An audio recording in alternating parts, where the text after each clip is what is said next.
அப்படின்னு ஒரு தொண்டு நிறுவனத்தை அக்கா நடத்துறாங்க.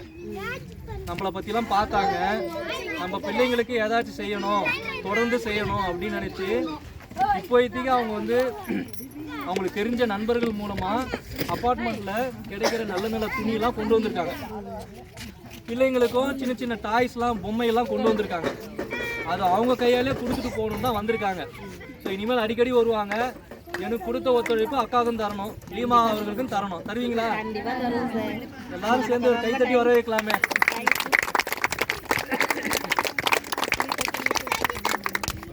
ரொம்ப சந்தோஷம். நீங்க என்ன சொல்றதுன்னா சொல்லுங்க.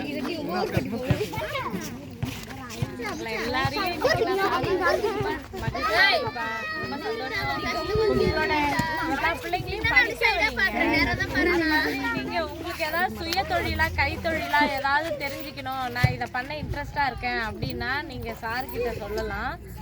நெக்ஸ்ட் உங்களுக்கான அந்த கைத்தொழில் ஏதாவது இருந்துச்சுன்னா நம்ம சொல்லி தரலாம்.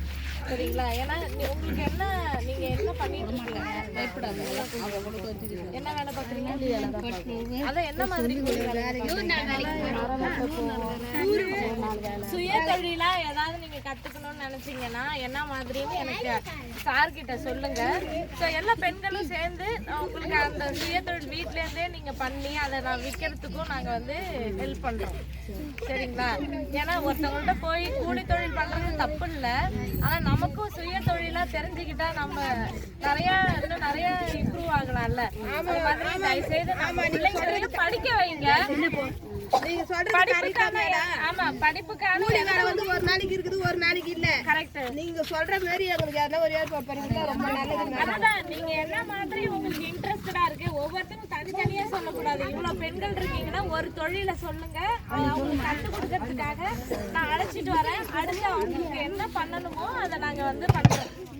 சரி வரையா தெரியல, இந்த தொழில் செஞ்சா எப்படி ஆகும்னு எங்களுக்கு தெரியல. நீங்களே சொன்னீங்கன்னா நல்லா இருக்கும். அதான் நீங்க உங்களுக்குள்ள ஒரு லீடர் மாதிரி வச்சுக்கோங்க, கலந்து பேசிட்டு சொல்லுங்க. அதான் பேப்பர் பேக் செய்யலாம்.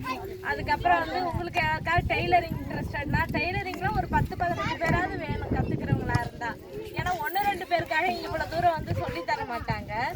அதனால நீங்க அந்த மாதிரிலாம் நீங்க ஏதாவது உங்களுக்கு எனக்கு இது மாதிரி வேணும் அப்படின்னு நீங்க சொன்னீங்கன்னா நாங்களும் என்னென்ன உங்களுக்கு சொல்லித்தர முடியுமோ அதை நாங்கள் கேட்குறோம். உங்களோட நம்பர் யாராவது கான்டாக்ட் பண்ணுற நம்பர் சார் கிட்ட கொடுத்துருங்க. ஸோ அப்போ அவங்கள்ட்ட உங்களுக்கு இதெல்லாம் இன்ட்ரெஸ்டடா அப்படின்னு நாங்கள் கேட்போம். அப்போ நீங்கள் அதை கற்றுக்கலாம். மெயினாக இது எதுக்காகனா எல்லா பிள்ளைங்களும் படிக்கணும். கல்யாணமே ஆயிருந்தாலும் பரவாயில்ல, கரஸ்லாம் படிக்கிறதுக்கு எவ்வளவோ இருக்கு. சும்மா கல்யாணம் பண்ணிட்டோம், குழந்தை வச்சிருக்கிறோம், அதனால அப்படிலாம் இருக்காம அடுத்து ஏதாவது படிக்கிறதுக்கு கரஸ்ல ஏதாவது படிக்கணும்னா என்னை கேளுங்க. சரிங்களா? நாங்க எங்க இதுல நாங்க படிக்க மாட்டோம். கல்யாணம் முடிஞ்சா எல்லாம் லைஃபே முடிஞ்ச மாதிரி ஏன்னு கேள, குடும்பத்தை சமாளிக்கிறது, புருஷனை சமாளிக்கிறது எல்லாம் ரொம்ப பிரச்சனை மேல பிரச்சனை. படிக்க முடியாது. நீங்க இப்படி இருக்கலாம், வெளியிலயும் அப்படிதான். அதாவது நீங்க மட்டும்தான் அப்படி கிடையாது. டவுன்ல எங்க இருந்தாலும் பெண்களுக்கு அப்படி நினைக்க கூடாது. நம்ம தான் முன்னேறி வரணும். இதுல சரி, வீட்டுக்குள்ளே ஏதாவது செய்யறதுக்கு பாக்கலாம். அதுக்கு சொல்றேன், நீங்க வெளியில போய் செய்யணும், இங்கே கத்துக்கலாம். உங்க பிள்ளைங்களை படிக்க வைங்க. நாளைக்கு இப்பவே இப்படி நிலைமை மாறிடுச்சு, இன்னும் போற காலத்துல படிக்கலன்னா கஷ்டம் தானே. இப்ப படிக்கிறதுக்கான என்ன உதவியோ அதை நீங்க கண்டிப்பா கேட்கலாம். சரிங்களா?